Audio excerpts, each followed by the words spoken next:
Mais uma vez eu gostaria de desejar um bom dia a todos.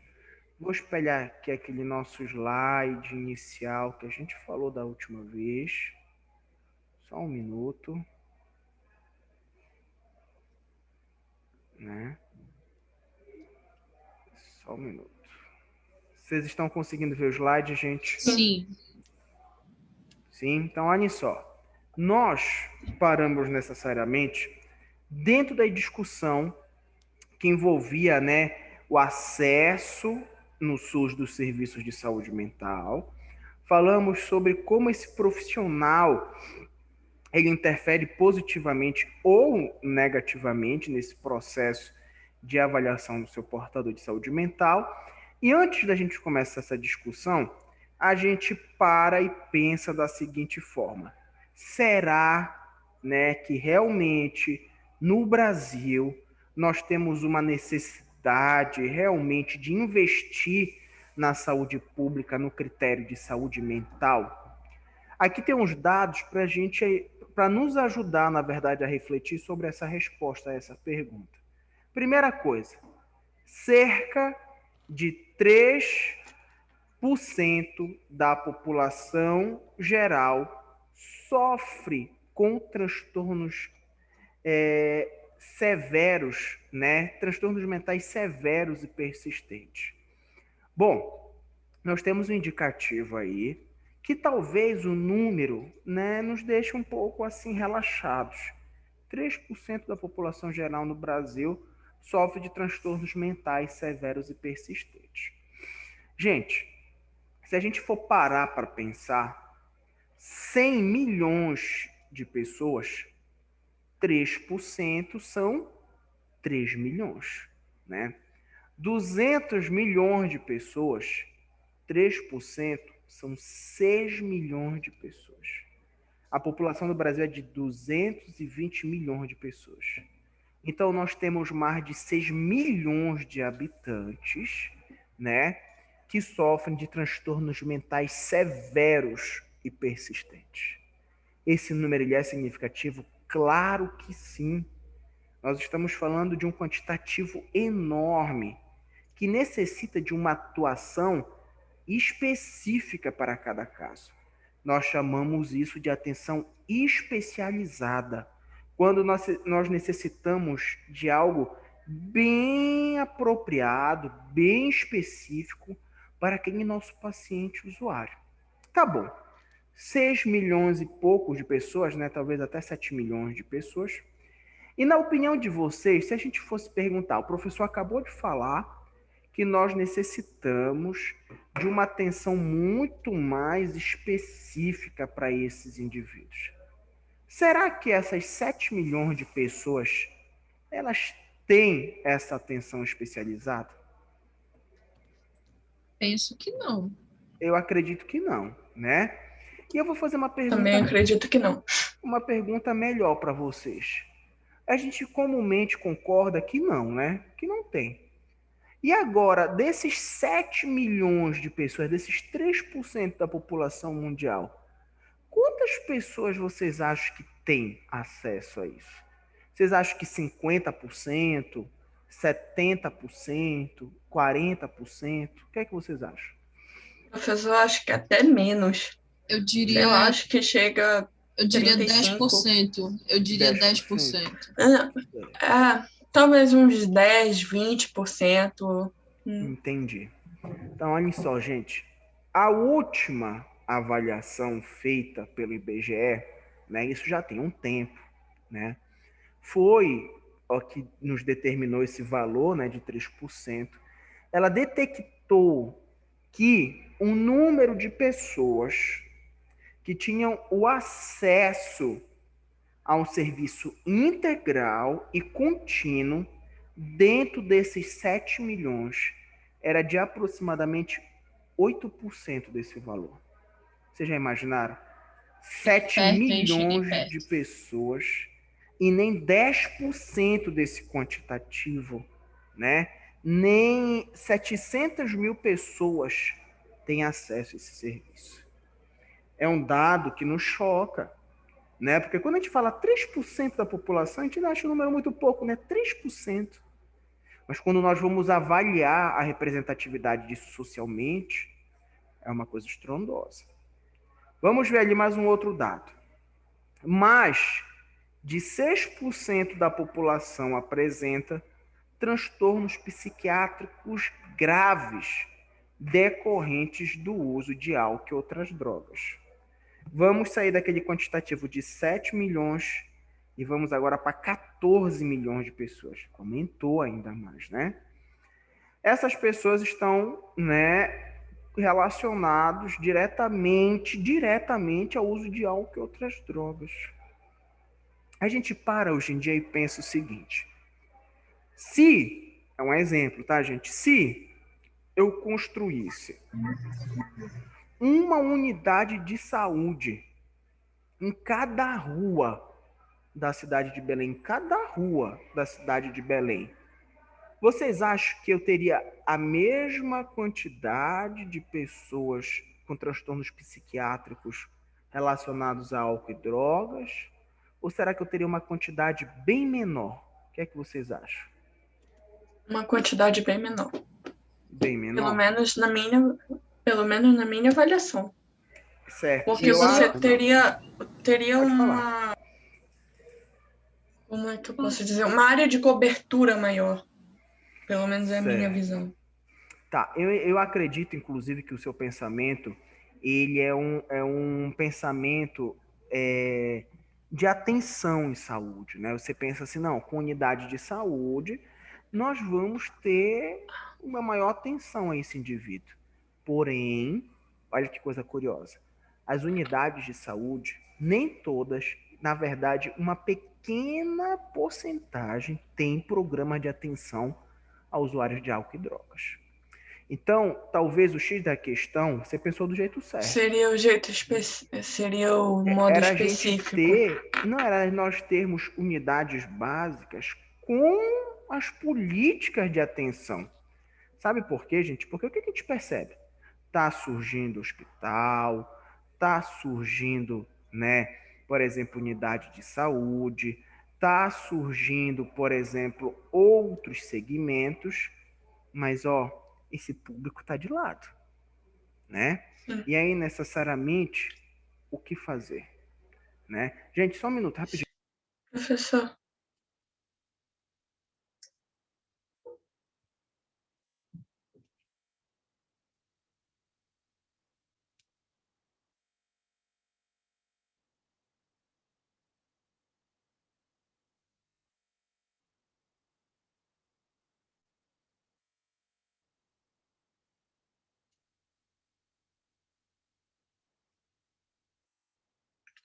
E Luana? Luana? Seu áudio está desligado, Luana. Oi. Qual foi a pergunta mesmo? Oi. Eu não consegui entender as palavras. Professor? Eu não entendi. Não, é porque teve uma hora que eu falei, né? Só que é porque eu tenho um problema de audição e aí eu não consegui distinguir quais foram as palavras da pergunta.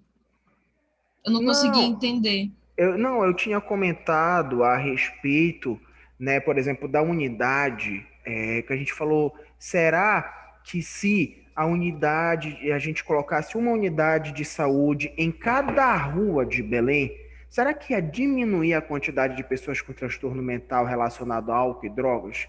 Ou ia continuar a mesma coisa? E aí eu falei, a nossa colega falou que ela acredita que ia diminuir. E ela acredita nisso porque ela percebe que a unidade de saúde tem o potencial de ajudar. Só que no cenário que hoje em dia a gente está inserido, as unidades não estão preparadas.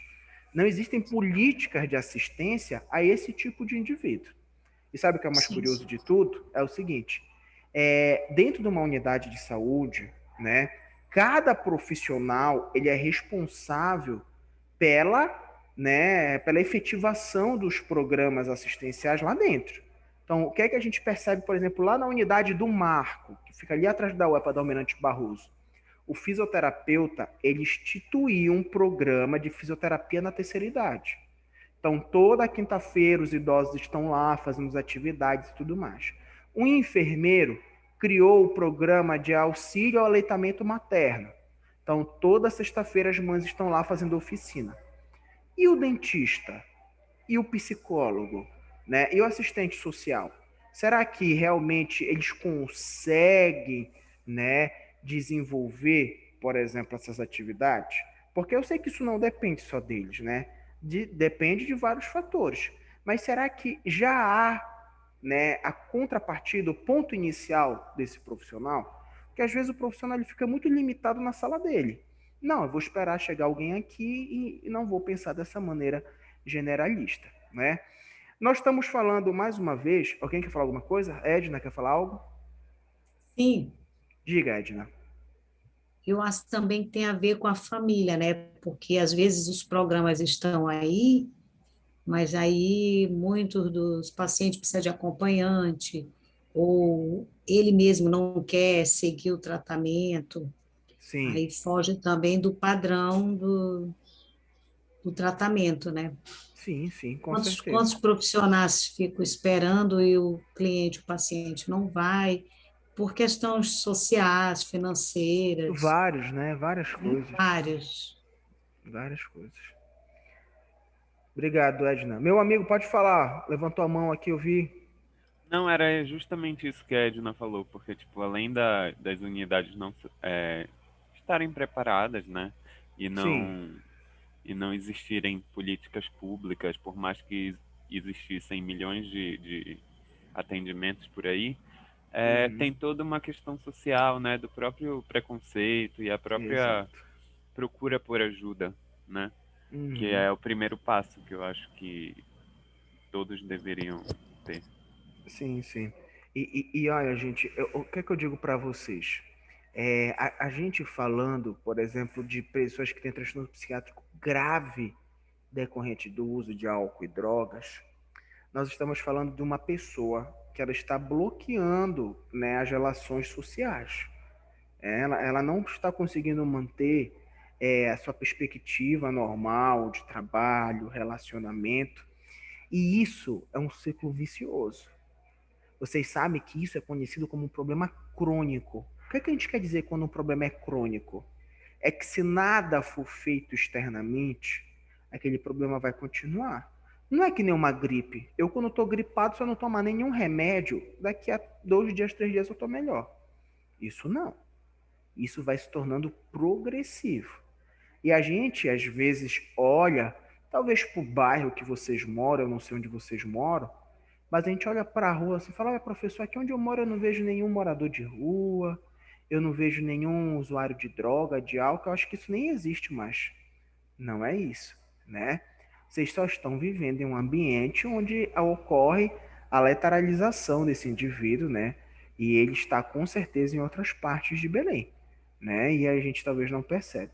O que eu quero chamar a atenção de vocês é o seguinte: o enfermeiro, assim como o fisioterapeuta, o médico, o psicólogo, eles possuem papéis individualizados e coletivos muito importantes.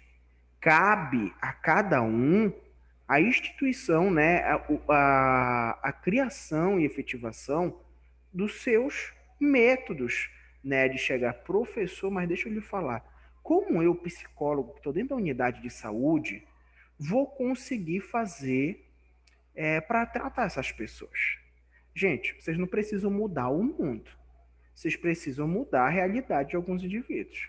Então, às vezes, na unidade de saúde lá na frente, tem um indivíduo que cheira cola, tem um indivíduo que, por exemplo, mora na rua, né? E a abordagem individual desses indivíduos já é a diferença.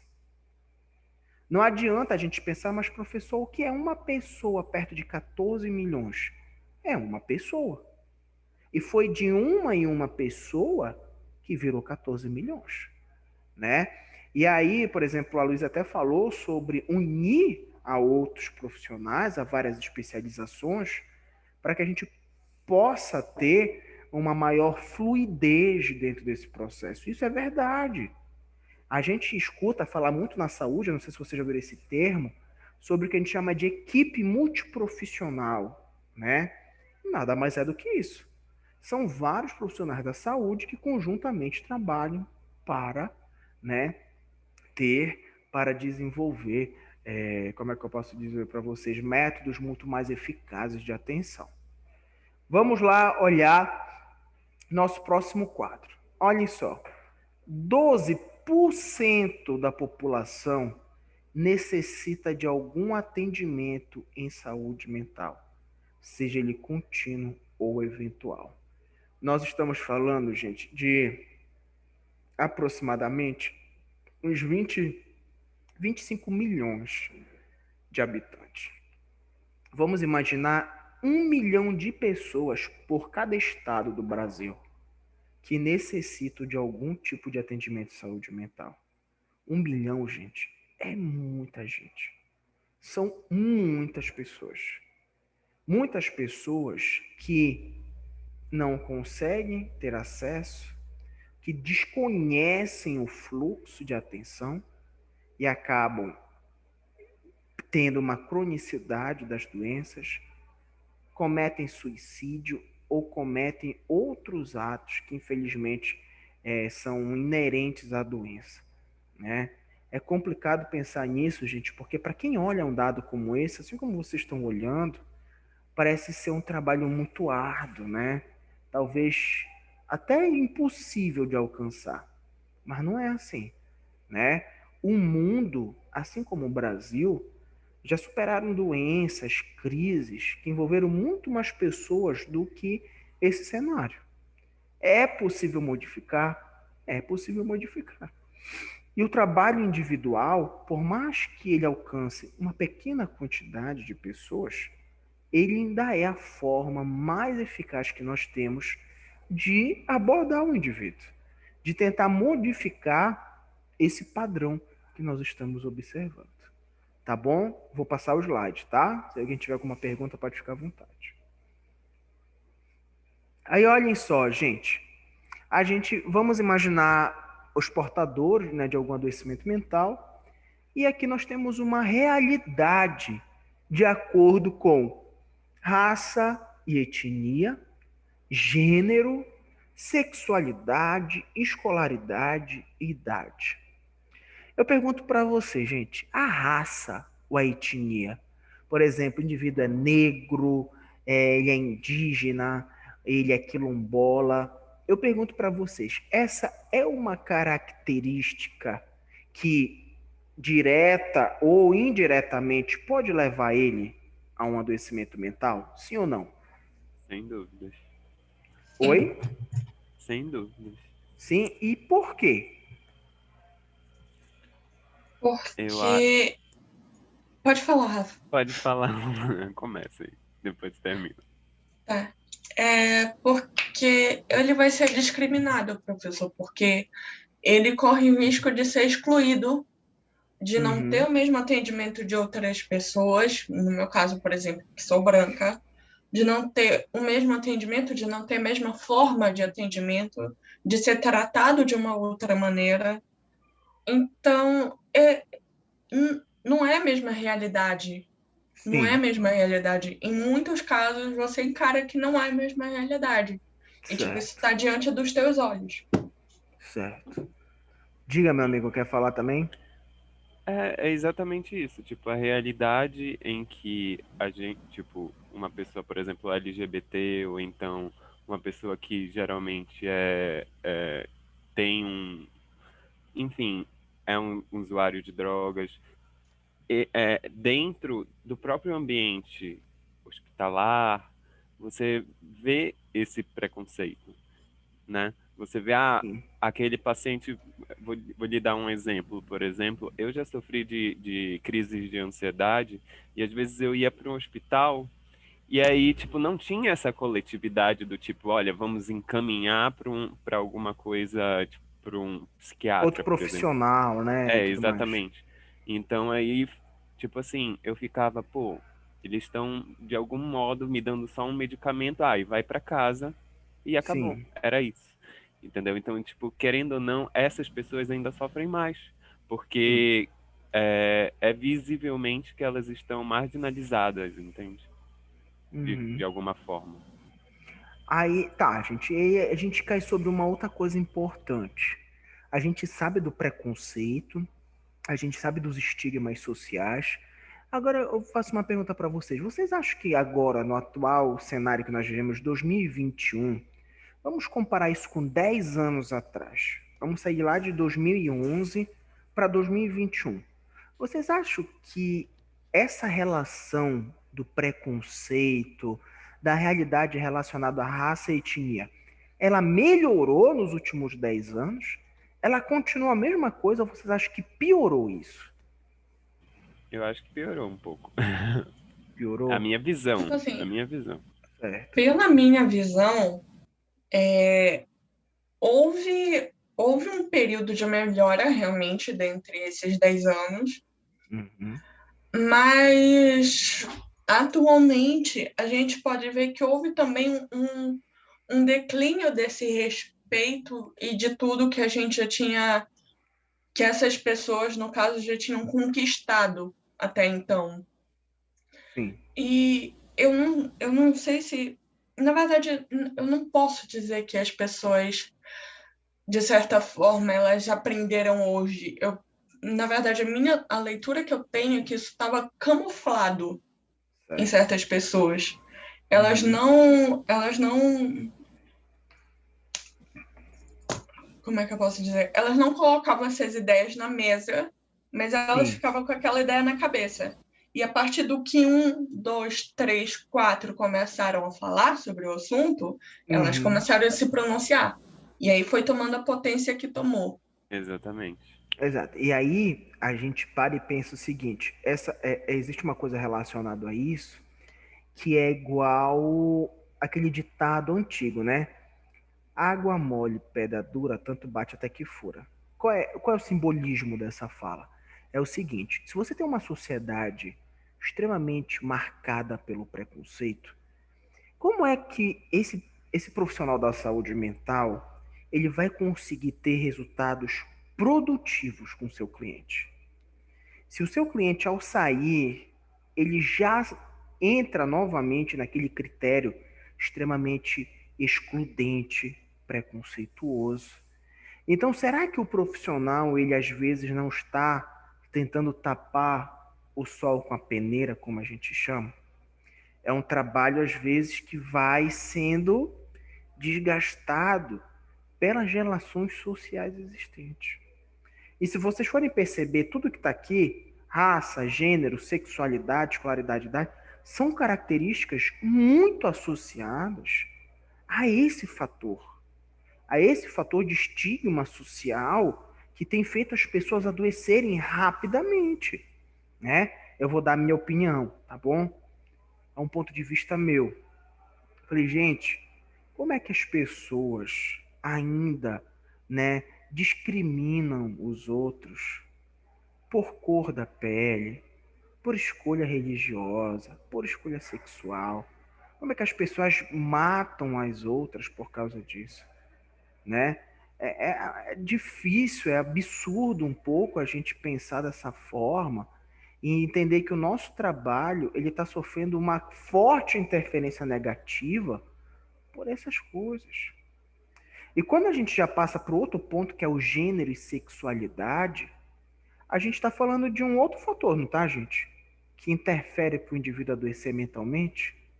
Quantas vezes em novelas, dentro de contextos familiares, na rua da casa de vocês, nós não vimos situações como essa, né? Onde o indivíduo ele não pode gostar de um indivíduo de outro sexo, né? Porque ele vai para o inferno. Porque o pai vai matar se ele fizer isso. E ele acaba caindo numa crise existencial.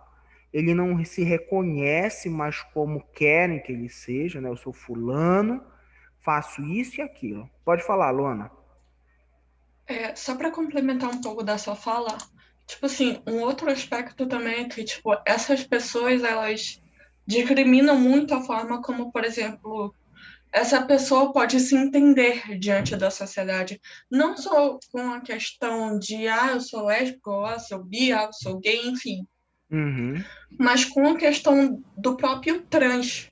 De tipo Certo. assim, ela é uma mulher, mas ela fez a transição para homem, mas não sei o que, ela tem útero, tipo, é todo um debate, é todo um tabu, e é toda uma.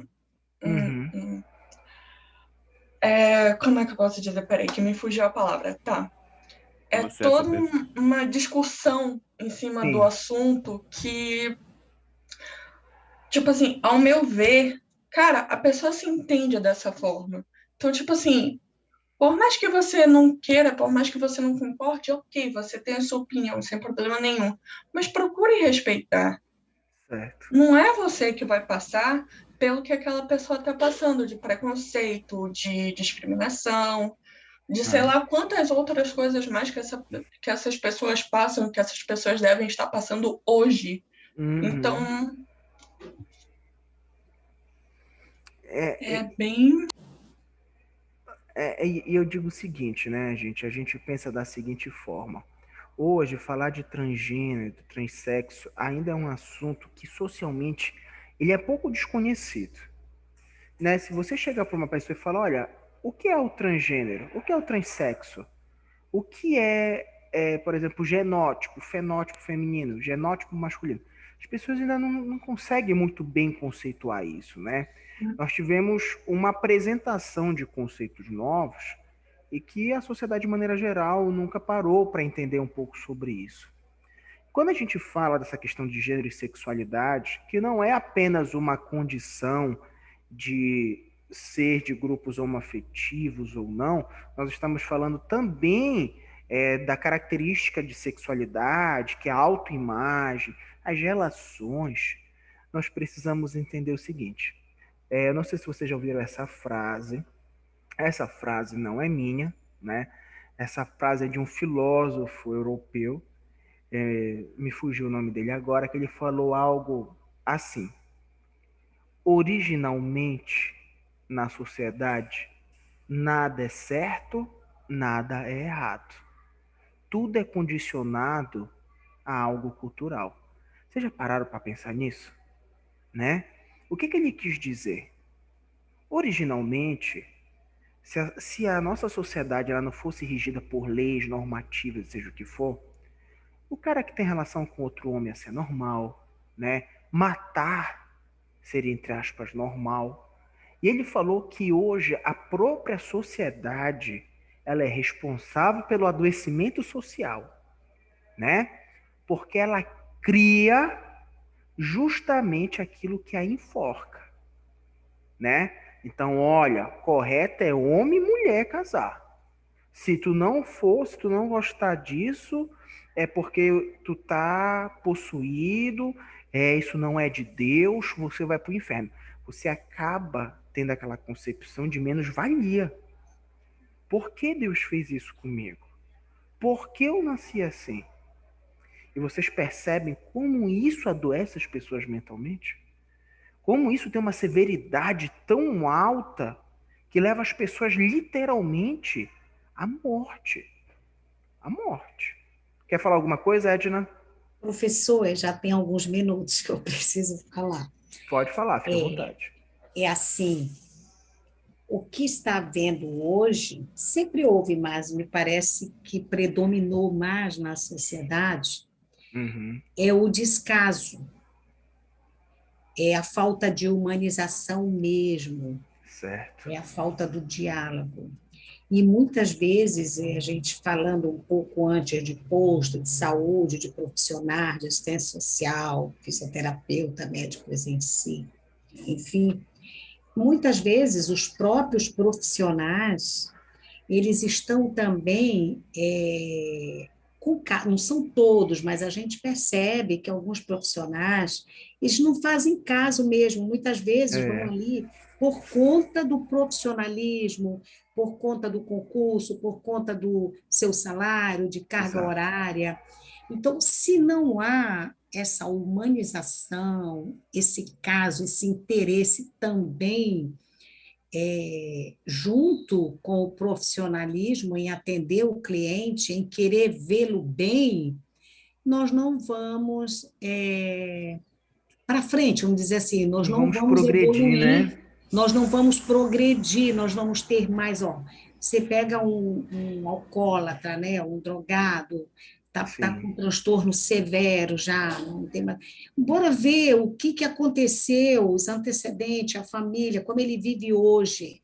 Será que ele tem um ambiente favorável a essa melhora, a essa Uhum. produtividade? Então, tudo vem de um lado, vem de outro, então é um contexto geral. E eu resumo isso na humanização mesmo, de ambos os lados, familiar, Certo. profissional, político, enfim. Isso aí, professor, que eu queria. Obrigado, né? Na verdade, é um leque, né, que nós É, temos. E foi interessante você falar sobre isso. Eu vou dar um exemplo para vocês entenderem melhor como isso interfere.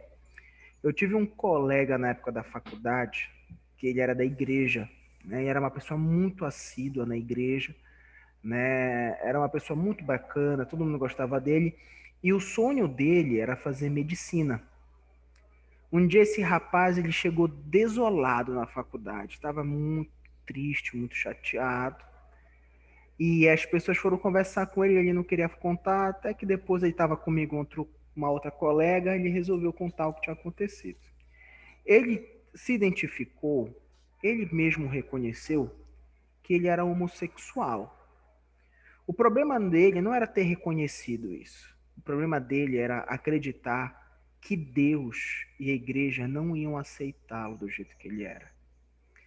Ele fez uma ação que doeu muito a ele, mas ele largou a igreja. Ele saiu da igreja porque já tinha ouvido, ele já sabia, ouviu falar que Deus não ia aceitá-lo da maneira que ele era. Ele saiu da faculdade, foi cursar medicina, se formou, né, fez residência. E sabe o que é que ele fez, gente? Ele de vez em quando mantém contato com a gente. Ele se envolveu com uma mulher, mesmo sendo homossexual. Sabe por quê? Porque ele falou que na área da profissão dele, eles não iam aceitar, né, um médico homossexual, olha só. E ele preferia mascarar isso com uma mulher que ajudava ele, que sabia disso, né? Para que ele pudesse mostrar para os outros que ele gostava de mulher, que ele tinha um relacionamento muito bom, né?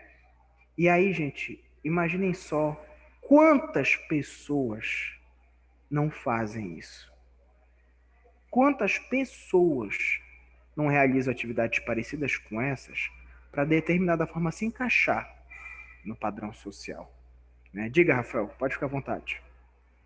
Professor, tipo, o meu ex, só Sim, para completar, o meu ex, ele é médico. E certo. era exatamente isso, tipo assim, ele era super respeitado no ambiente de trabalho dele, tinha um Sim, degrau social bem bacana e tal, lá dentro, só que ninguém sabia que ele era gay, certo. entendeu?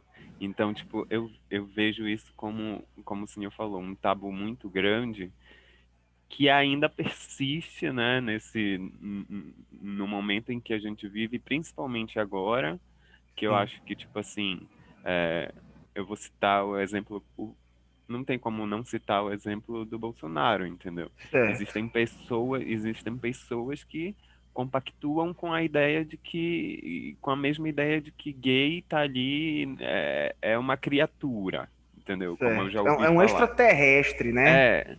É uma criatura, como eu já ouvi falar. Então, tipo assim, é toda uma questão que leva ao adoecimento mental. Então, eu lembro que o meu ex, ele era uma pessoa totalmente insegura, uma pessoa que, tipo assim, nossa, mas será que vão me aprovar se eu fizer isso, se eu fizer aquilo? Às Sim, vezes nem era nada relacionado à sexualidade dele, mas sim. são traumas que ele vai desenvolvendo, entendeu? Com base no que ele vivia lá dentro do hospital. E eu ficava, nossa, cara, olha que difícil, né? É. É muito complicada essa E situação. aí, Rafael, a gente fica pensando assim, até quando ele vai aguentar essa. Será que eu posso fazer? Nossa, o que é que vão falar, né? Porque tem uma hora que as pessoas literalmente explodem, né? Não tem mais como raciocinar privando e pensando em tudo. Vocês já pensaram o que é vocês saindo de casa? Aí eu não posso usar essa sandália porque senão vão achar isso. Aí eu não posso botar essa camisa porque isso. Aí eu não posso pentear o cabelo pra esse lado por causa. Ah, gente, não tem lógica isso. A gente perde a autonomia, a nossa identidade, para quê? Para receber um sim? Não, sim, eu te aceito como meu amigo, te aceito como habitante, né? Diga, Edna, fique à vontade. Quer falar alguma coisa? Sim, professor, a Luana falou várias vezes aí no respeito, né? Sim. E eu acredito que quando a gente respeita o outro, pode escutar, pode ter uma relação, um entendimento. Uhum. Eu queria relatar em breve palavras aqui. Claro, fique à vontade. Tenho uma amiga, que ela inclusive é médica,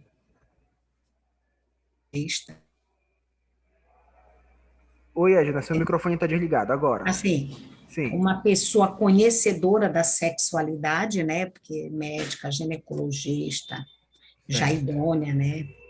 E ela teve somente um filho, criado com toda a educação precisa. E quando esse menino saiu da faculdade, ela diz, segundo ela, desconfiou neste momento, mas eu acredito, nós tivemos vários debates, eu e ela, sobre essa questão, Sim. porque ela desabafava muito comigo, né?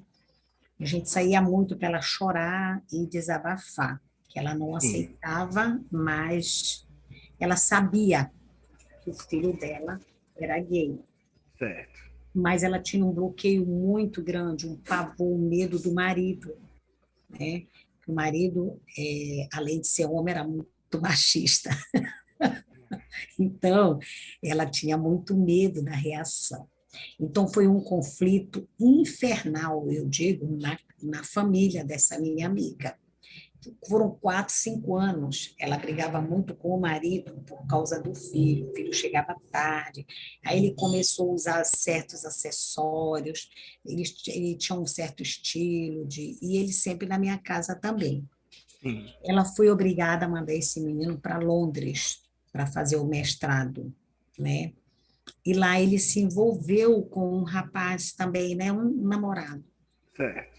E a questão da história aqui, que eu quero enfatizar, é que foram os três, marido, a esposa e o filho, um sofrimento terrível.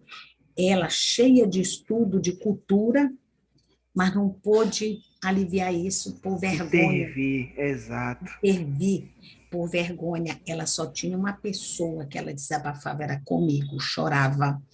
E eu sempre estimulava a ter uma conversa, tanto é que eu aceitei o rapaz, tudo, em casa chamamos para jantar, a família, sabe? E a gente ia na casa, e esse rapaz era totalmente bloqueado por todos. Ele foi discriminado pelos amigos. Aí ele foi obrigado, ele foi obrigado a ter namoradas para fazer com que o pai Acreditasse, né? ficasse satisfeito com isso. Então, eu vejo aí um sofrimento interno, um sofrimento emocional muito grande. Tem que ter um terapeuta, um profissional de muito gabarito para aliviar esse sofrimento e fazer com que ambos se aceitem, porque não havia aceitação, né? Então, Pois é. essa problemática da sexualidade é muito grande, precisa ter profissionais habilitados realmente e que a família aceite também, porque o tabu ele está aí. Não pode, não deve, não, mas é uma opção de Inclusive, vida, é uma inclusive opção de dentro da vida, psicologia, né, é, Edna? é uma opção de vida do indivíduo, né? Ficar com ele. É um problema genético, é um problema patológico, é um trauma na infância. Tem uma série de. Eu discutia muito com essa minha amiga ginecologista, né? Ela passou a vida inteira. Ela falou para mim que ela nunca percebeu. Ora, então não olhava para o filho, não acompanhava o filho, não. Eu falava sério com ela, né? Sobre essas questões. Sim. E ela, da área, nunca havia descoberto qual era o hormônio, qual era, enfim, todas essas coisas aí que o senhor sabe muito mais do que eu. Ela não percebia. Por quê? Ela dizia que entrava, saía, trabalhava, entrava, saía, o pai também. Isso foi descobrir depois que saiu da faculdade, o guri, não sei até que ponto. Eu acho que ela fechava os olhos para não ver. E nunca Uhum. aceitou, na verdade, né? E o grande problema disso, gente, é porque uma vez eu li isso, é Professor, só que. um Pode instante. falar, pode Eu falar. acho que o Rafa estava querendo falar ainda agora. Fala, Rafa, fique à vontade. Não, não, não. Eu só comentei assim que, tipo, até mesmo dentro da psicologia a gente tem isso, sabe? Tipo, psicólogos que, por exemplo, eu comentei na aula passada que, tipo, eu já fui na minha primeira psicóloga, eu fui com a minha fragilidade justamente em relação à minha orientação sexual e a psicóloga mandou eu, tipo assim, tu já procurou ajuda de Deus, por exemplo? Sabe? Tipo, Entendi. foi algo que me afetou, entendeu? E, Então são e- coisas assim que Pode enfim, mas é falar. isso que eu queria. Era isso que eu queria Não, comentar só. e é interessante isso que você falou, porque eu digo assim, né? Eu lembro quando eu falei para vocês, né? O quão preparados estão os nossos profissionais que vão lidar com isso, né? Então, isso que eu estava, ainda há pouco falei, né? O profissional, ele tem que estar habilitado, porque eu penso, professor, nesse caso, assim, da pessoa mudar de gênero, de sexo, eu Sim. acho que o profissional, ele tem que ajudar o paciente, o cliente, a saber uma das causas, foi escolha, é patológico, foi trauma que você optou por, entendeu? Eu agora responder vai procurar Deus ficou um, uma técnica muito. Não estou criticando, pelo amor de Deus, gente.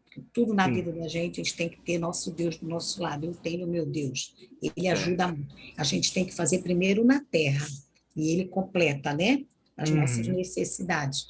Mas, assim, eu falo, você tem que buscar. Eu, inclusive, assisto a novela, não sou de novela, não, mas eu comecei a assistir a novela das Força do Querer por causa do Novela Ivan das 9. agora. Por causa do Ivan. Sim. O que eu senti ali, né? A Ivana sofreu a vida inteira e tal, ela que sentiu. Mas a sociedade também, professor, não vê o sofrimento dos pais, porque Uhum. no início para a mãe da Ivana, foi cruel, né? Foi agressivo, porque ela a vida inteira vivia com uma menina, uma moça, Sim. ela tinha sonhos em cima da moça, que é errado também. Mas o problema aí é que a menina era a vítima, tudo bem. E a mãe não é a vítima também, porque a mãe ela teve que se reportar a um filho que ela nunca teve.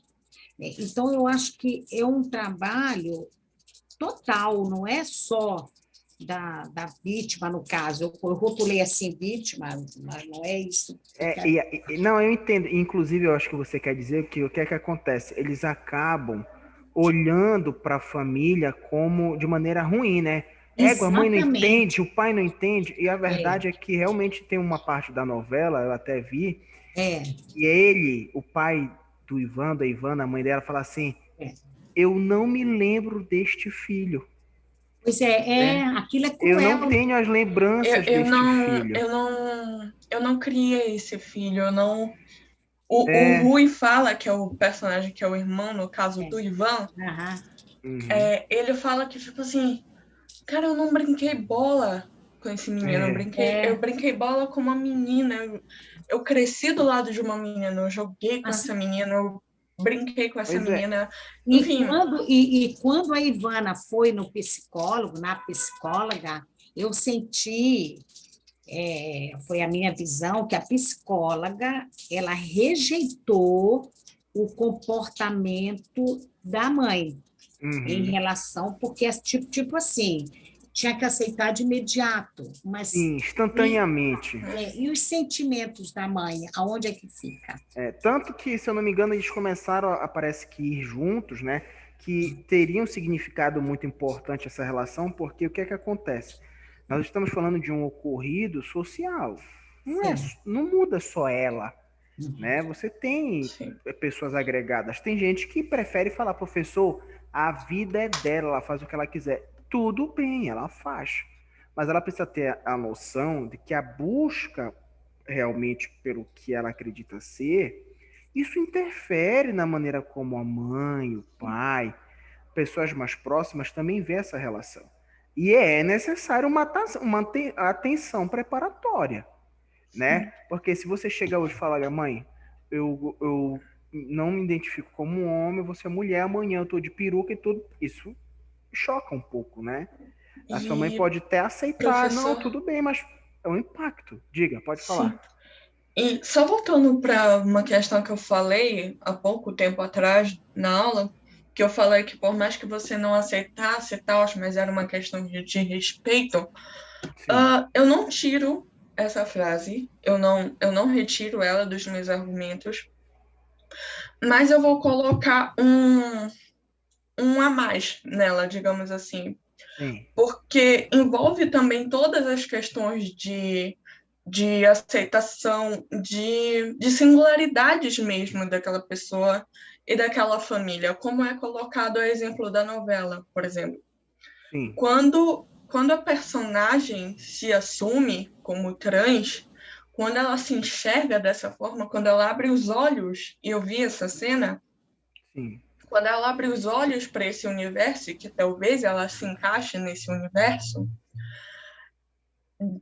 dali em diante tem todo um processo de aceitação dos pais que você olha e que você pensa que, tipo assim, aqueles pais, aquele irmão, a própria empregada, a própria funcionária da família, de certa forma, e todos ali envolvidos, sim. idealizaram uma menina.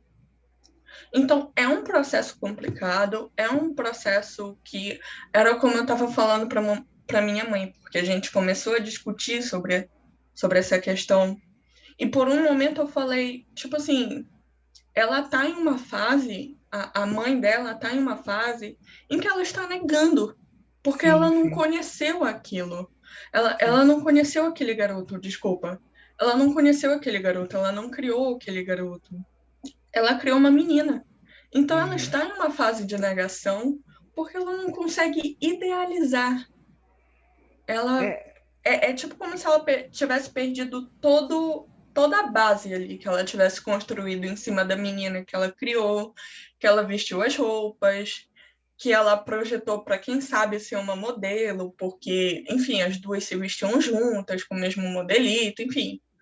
sim. Então, é uma série de expectativas que ela foi criando que de uma hora para outra, de repente, viraram de cabeça para baixo. Uhum. Aquele mundo já não era mais o mesmo. Exato. Agora, vocês imaginam, gente, que dentro desse exemplo que nós demos, tudo que a gente já falou, e só para ver que nesse pequeno tempo a gente percebeu a complexidade, levando em consideração, por exemplo, um exemplo de novela. Agora, vocês imaginam tudo o que há por trás disso, né? Por exemplo, o preconceito, a violência sexual, né? O desrespeito de ambiente de trabalho, é muita coisa envolvida, gente, né? Isso nos mostra a grandiosidade, a dimensionalidade que isso pode tomar dentro do adoecimento mental, né? E isso a gente está falando só do gênero e sexualidade, né? Falamos da raça e etnia, mas, por exemplo, até mesmo quando a gente vai falar agora, por exemplo, de escolaridade, dos próprios processos envolvendo a idade, eu vou dar um exemplo para vocês. Não sei se vocês passaram por isso, mas tem gente que fala assim: olha, eu vou fazer vestibular para psicologia. Aí tem gente que fala assim: aí tu vai fazer psicologia? Não acredito que tu vai fazer isso. Não sei se vocês passaram por isso, né? Eu Mas passei. passou? Pois é, tem pessoas que passam por Não isso. nego que eu passei por uns olhares, tipo assim, psicologia? Pois é, e aí o que é que acontece? A escolaridade não é apenas dizer que aquele que estudou pouco vai sofrer mais. Não, nós temos, como o próprio nome já diz, né? Pré-conceitos sobre determinadas profissões, né? Eu vou dar um exemplo para vocês, coisas que historicamente eu sempre vi profissionais sofrendo preconceito. Pessoa que faz pedagogia, né? Pessoas que fazem algumas licenciaturas, né? E eu tento entender o porquê disso, gente, né? Isso é uma construção histórica. Se a gente for ler a história da saúde no Brasil, é um livro enorme que tem, ele diz por que a engenharia, a medicina e o direito são áreas tão valorizadas, por exemplo, né, aqui em âmbito social. É que foram os primeiros cursos instituídos aqui. Naquela época só fazia quem tinha muitas condições, realmente, então ficou agregado muito essas profissões a reconhecimento social, né? Mas quando a gente fala desse nível de escolaridade, a gente precisa ainda entender que a variação salarial ela é um tipo de ato discriminatório com o indivíduo de acordo com a sua escolaridade, né? Por exemplo, se você tem hoje um salário mínimo, vou dar um exemplo para vocês, de R$ 1.000, e você tem hoje, que você ainda tem um desconto, né? FGTS, INSS, imposto retido na fonte, sei lá, o que for. Vamos dizer que você recebe R$ 900. E a sua cesta básica custa R$ 900. Isso é desrespeitoso. Você pagar para um trabalhador o valor total de uma cesta básica, avaliada, né, mensal, é você privá-lo de qualquer outra atividade, a não ser a sua própria comida, né? Isto é, sim, um fator de preconceito, isso é, sim, um fator que leva as pessoas a adoecimento mental, né? Você não pode pagar um cinema para ir relaxar, você não consegue pagar uma escola para o seu filho, você não consegue comprar um presente para sua mãe no dia do aniversário dela. Isso mexe tanto com as pessoas que rapidamente as pessoas adoecem relacionadas a isso. Eu não sei se foi para vocês que eu contei isso. Se foi, vocês me falam logo, tá? É do país na Europa, né, que tem o maior IDH do mundo. Eu já contei isso para vocês? Não que eu me lembre. Tá, eu vou contar Acho que já, novamente. professor. Para quem não ouviu, eu vou contar novamente. Lá nesse país na Europa, para quem que tem o maior IDH do planeta, os salários de todos os trabalhadores, eles não variam muito. Já falou, Falei, já. né? Então Lembrei agora, já falou. você tem uma situação onde todos os profissionais conseguem se ver de maneira igualitária. Porra, é meu amigo ali, bora lá em casa, converso, bom dia. O cara trabalha ali na limpeza da cidade. O outro ali é advogado, o outro ali é professor. Todos se veem equiparados, né? Eu vou dar um exemplo para você, gente. Uma coisa que me deixou muito surpreso foi o seguinte. Quando eu entrei aqui na Examais, eu entrei aqui em 2016, né? Eu sempre tive o hábito de dar bom dia para todo mundo. E toda vez que eu passava ali na porta da Examais, eu dava bom dia pro porteiro, né, que ficava lá. Vocês acreditam que um dia ele me chamou e falou assim: professor, o senhor é muito gente fina, olha, toda vez que o senhor passa aqui, o senhor me dá bom dia. Eu falei, mas é o certo, né? Ele falou: professor, o senhor é um dos poucos professores que passam aqui e me dão bom dia, o senhor sabia? O que é que eu vou falar para ele? Eu fiquei sem graça, né? E eu fico pensando assim, pô, por que isso? Por que o professor que ele falou, os professores passam por ele e não dão um bom dia, eles encontram logo em seguida os outros colegas dão um bom dia, se abraçam? Por que esse olhar tão excludente? Eu Né? eu penso, professor, Pode desculpa falar. interromper, que Pode existem falar. algumas questões aí. O professor, no caso, né? A gente está falando do professor, ele vem com uma autoestima boa e cheia de amor. E ele vem distribuindo a cortesia, o sorriso. Outros entram daquele jeito, para discriminar ou descaso mesmo. Sim. É a humanização, né? Quisera todos nós receber um bom dia onde a gente É, passa, supermercado, na E escola. faz a diferença, né? Eu acho faz que a a pessoa, diferença, ela gente. vem de casa bem, o senhor sai bem amado, quem sabe, desculpa a brincadeira, né? Com a Uhum, com autoestima certeza. boa, né? Um ambiente Uhum. legal, né? Tem esse privilégio e respeita também a pessoa, porque isso aí faz parte da educação, né? Uhum. E só para complementar um pouco a fala da Edna, por exemplo, eu tenho vizinhos, obviamente, apesar de morar em um prédio, em um residencial, em um apartamento e tal, mas eu Sim. saio e, eventualmente, olho para as pessoas, encontro com pessoas, e, tipo assim, eu saio na maioria do tempo à tarde, e eu geralmente procuro falar boa tarde, eu não sei o quê, tudo bem, oi para tipo os mais íntimos, assim, no caso, a senhora que faz meu cabelo, então geralmente eu falo oi para ela e tal, a gente tem Uhum. um apelido carinhoso ali entre a gente. Mas, tipo, eu procuro falar com as pessoas, eu procuro cumprimentar de certa forma. E aí, tipo assim, veio. Eu tinha saído, não lembro exatamente com quem agora, mas eu tinha saído para o supermercado com um determinado familiar e falei para o segurança, que fica lá no início, né? Quando a Uhum. gente entra no Formosa e tal, tem um segurança. Falei para ele, bom dia, boa tarde, enfim, alguma coisa do tipo. E aí esse parente meu falou, Égua, ela já conhece até o segurança do supermercado. Eu, não é questão de conhecer o segurança do supermercado, é a questão de, tipo assim, bom dia, não chegar e conversar, então, uma conversa de 30 minutos, Sim. mas chegar e perceber que, tipo assim, ok, como eu sou uma pessoa e gostaria de ser cumprimentada? Sim.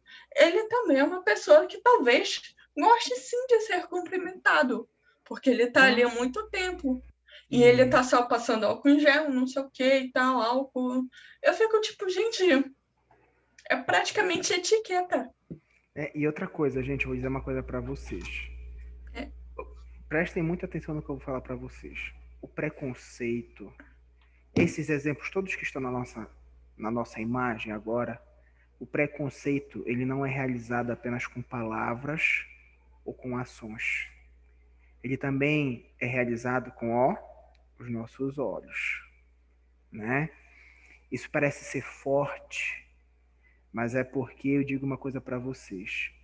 O verdadeiro comportamento é aquele que nós temos, né? A nossa interpretação é aquela verdadeira. Eu digo isso para vocês porque eu vivi uma situação alguns anos atrás. Eu não sei se vocês lembram, aqui na Doca, perto da parada de ônibus que tem aqui perto das Amás, tinha uma academia chamada Fast Fit. Ela ficava um pouco depois do Banco do Brasil, assim. eu lembro. E eu malhava lá, né? Já cheguei. Eu morava com a mamãe aqui na municipalidade, quando eu Dormaldo malhava lá. Toda sexta-feira eu saía da academia, pegava um dinheiro, eu ia me pesar lá na Big Bang que tinha ali na Senador Lemos na época, para ver se eu estava mais magro, e tomava uma água de coco. Toda sexta-feira eu fazia isso. Uma bela sexta-feira eu fui lá, saí da academia, fui na mamãe, né, pegar dinheiro que eu não tinha levado, e fui subindo a Dormal do Coelho, que é onde a mamãe morava. A Dormal do Coelho é um corredor aqui perto da Doca que tem muito prédio de luxo. Sim, prédios com apartamentos, né, acima de 1 milhão, muitas pessoas com muitas posses lá. E tinha um camburão de lixo enorme na frente de um desses prédios. Eu vi um senhor debruçado para dentro do camburão de lixo procurando comida. Procurando comida. E eu estava passando perto, né? E ele retirou um bolo, metade de um bolo, assim, daquele tipo de milho, e deu uma mordida no bolo de tanta fome que ele estava. Esse bolo já estava passado, inclusive eu senti o cheiro azedo do bolo passando perto desse senhor, né? Na rua, gente, tinham várias pessoas olhando. Inclusive as pessoas que estavam dentro do prédio, passeando com criança, olhando ele comendo. Eu fiquei assim tão chocado com aquilo que eu fui andando, eu nem sabia o que é que eu ia fazer. Que eu ia na farmácia e tudo. Eu voltei da metade do caminho, estava chuviscando já. Eu cheguei com ele e perguntei o seguinte: tinha um pessoal da Massafra que trabalhava lá, estava assistindo tudo. Eu cheguei para ele e perguntei assim: meu amigo, me faça um favor, me diga o que você quer comer. Não come esse bolo, não. Eu vou aqui na panificadora e vou comprar para você lanchar. O que é que você quer? Olha o que ele falou para mim. Senhor, eu queria lhe pedir uma coisa que faz muito tempo que eu não como, que na verdade eu não bebo. Aí eu falei, o que é que você quer? Você pode comprar uma coca para mim? Eu falei, posso, vou comprar. Comprei um biscoito, comprei pão e estava chuviscando. Comprei uma coca, botei tudo no saco, amarrei e levei lá para ele. Voltei na chuva.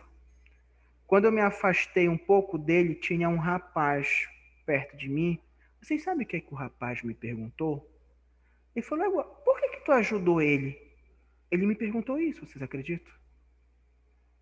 Ele me perguntou por que eu tinha ajudado esse indivíduo, que provavelmente ele tinha se incomodado por eu estar na chuva, de alguma forma, interessado em saber o que ele queria comer.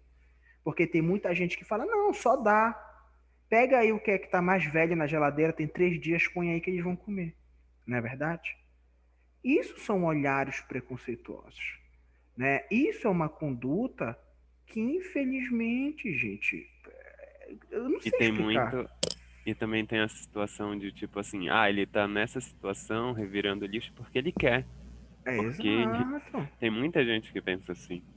Então, exato. assim, eu fico na questão da empatia, de saber lidar com as Pois é. diferenças e também acolher, né, quem É. precisa. E aí, gente, eu pergunto para vocês, como é que a gente pode ter um psicólogo, um terapeuta, se você tem 100 pessoas para desconstruir todo o trabalho que você faz, né? Talvez, olha que coisa curiosa, talvez a nossa terapia não seja com o nosso paciente. Talvez seja na sociedade inteira que ele convive, né? Porque a gente vai ficar enfrentando um ciclo vicioso.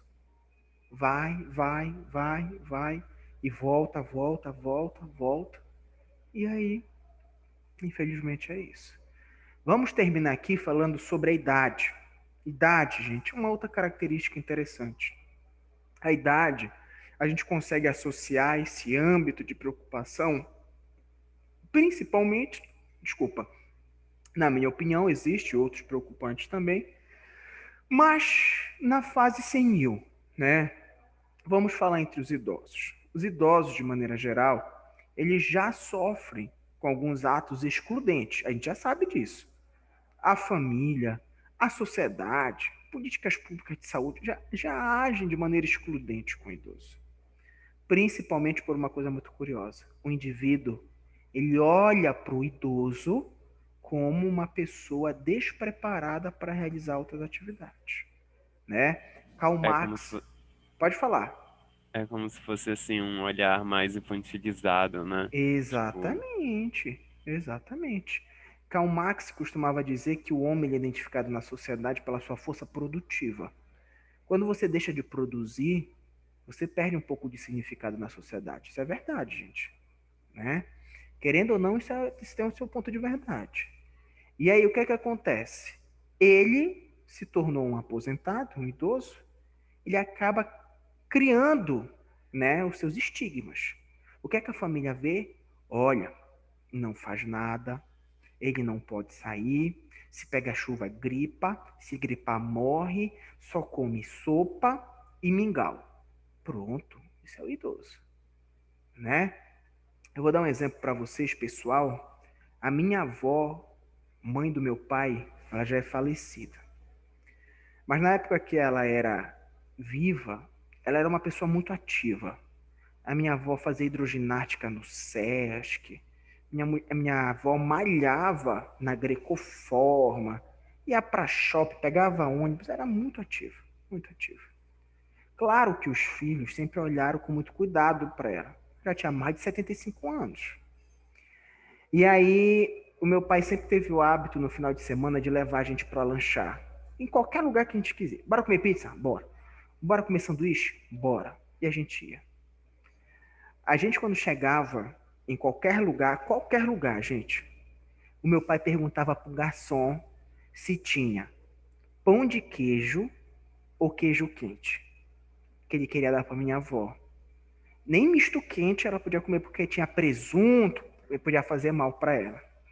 E ela sempre comeu um pão de queijo ou um queijo quente. Um belo dia, a gente saiu para lanchar, todos nós. Isso foi um pouco antes dela falecer. E aí eu automaticamente olhei para ela e falei assim, vó, o que é que a senhora quer comer? Ela deu um grito, falou assim, égua! Não acredito que até que enfim alguém me perguntou o que eu queria comer, né? E ela pediu um sanduíche lá de carne, do cacete a quatro que ela podia pedir. E aí eu pergunto para vocês, né? Quantas construções nós não fazemos relacionadas à idade, né? Construções de menos-valia, de fragilidade, né? O idoso, gente, ele pode trabalhar, ele pode estudar, o idoso pode ter relação sexual, ele pode ter dor de cotovelo porque o relacionamento dele não dá certo, ele pode praticar um esporte, né? Claro, com a idade nós nos limitamos. Agora eu vou perguntar uma coisa para vocês. Sei lá, deixa eu dar um exemplo aqui. Rafael, tu tem quantos anos? 7. 27? É. Tu tem pique de atleta, por acaso? Não. Não? E eu te pergunto Não. o seguinte, será que não está muito cedo para estar sedentário, por exemplo? Poderia ser, né? E aí Tá, a gente... eu tô. Pois aí a gente vai fazer o quê? A gente vai chamar o nosso colega de velho, que ele é idoso. Pois é, né? Talvez nós tenhamos idosos de 70 anos muito mais bem fisicamente do que o nosso amigo. Não estou falando mal de você, tá? Só estou dando um exemplo. Não. Então, gente, são olhares novos. É isso que eu quero dizer para vocês. Nós precisamos ter olhares novos. Não adianta a gente receber o público, como eu disse para vocês desde o primeiro dia de aula, sem olhar o meio que ele está envolvido. Sem ver os pais que não aceitam o indivíduo por tal característica. Pela questão das escolas que não aceitam. Escola no âmbito infantil, gente, habitualmente já trabalha da forma que nós gostaríamos. O que é que acontece? Uma criança passa por uma situação, a coordenação chama a criança para conversar muitas vezes, e a professora fala na sala de aula sobre aquela situação. Gente, nós não podemos, vamos fazer isso, vamos fazer aquilo, e muitas vezes isso ajuda muito. Então, isso é um exemplo que nós temos que a abordagem individual, junto com a manobra social, ela é excelente. Ela nos ajuda a ter uma perspectiva melhor de avanço dentro da terapia e dentro da atenção ao indivíduo. Certo? Há alguma pergunta até aí? Sim ou não? Para mim, tudo certo. Não, Tudo tudo certo? certo. Professor. Aula Perfeito. Olha, bonita. olhem só, gente, são 12h25 aqui, daqui a pouco 12h30, vamos almoçar, vamos descansar um pouco, amanhã estaremos de volta no mesmo horário, tá bom? Ok. Mais uma vez, obrigado pelos comentários e participação de todos, fiquem sempre à vontade para fazer isso. Se tiverem qualquer dúvida, podem me procurar também, não tem problema nenhum. Então, fiquem com Deus, um beijo enorme, um bom almoço. Diga, pode falar, Luana. Desculpa, só um detalhe. A Fernanda falou no grupo ainda há pouco que, na verdade, a aula de amanhã, para a aula de amanhã, vai ser usado o link de quinta. Confere? Isso, confere. Eu falei para ela que eu não sei se isso vai interferir de alguma forma, porque para mim só aparece um link, né? Aparece Sim. pela data, mas o link, o endereço do link é o mesmo. Mas se para vocês aparece diferente, usem o de quinta-feira, que não tem problema, tá bom? É porque, tipo assim, por exemplo, o link de terça ou dia segunda, tipo assim, não tem tanto problema para acessar. É mais a questão dos dias mesmo, que a gente seguia, tipo, esse link é para terça, esse link é para quinta, sei lá, esse link é para segunda, esse link é para quarta. Mas, enfim, é só para conferir mesmo. Tá, perfeito. Tá ótimo, então. Tá ok, professor.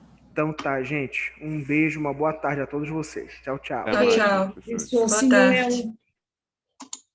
senhor é um amor de pessoa. Já Poxa, vi. que isso. Ganhei meu Poxa, dia agora. um amor de pessoa. Sabe que eu tenho idade de ser sua mãe, sua avó.